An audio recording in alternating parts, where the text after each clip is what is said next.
Kwenye Ufunuo kule wanasema Yesu amepewa jina na Baba yake ambalo hakuna anayelijua isipokuwa yeye Yesu mwenyewe. That means hata wewe na mimi hatujawahi kulisikia. Liko jina ambalo ni so powerful we cannot hear it.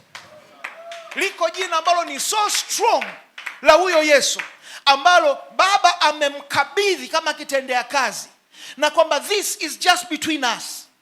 This is what I call you. Na sasa tunaposema kwa jina la Yesu, hatumaanishi YESU.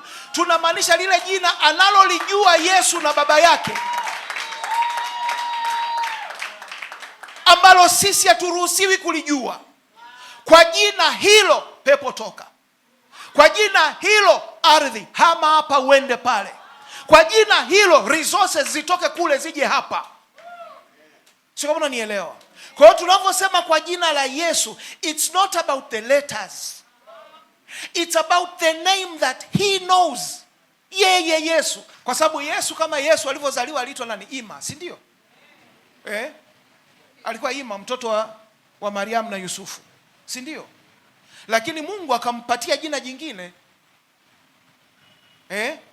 Anasema hilo kwa sababu ndio anayewaokoa watu na dhambi zao, ataitwa Yesu, si ndio?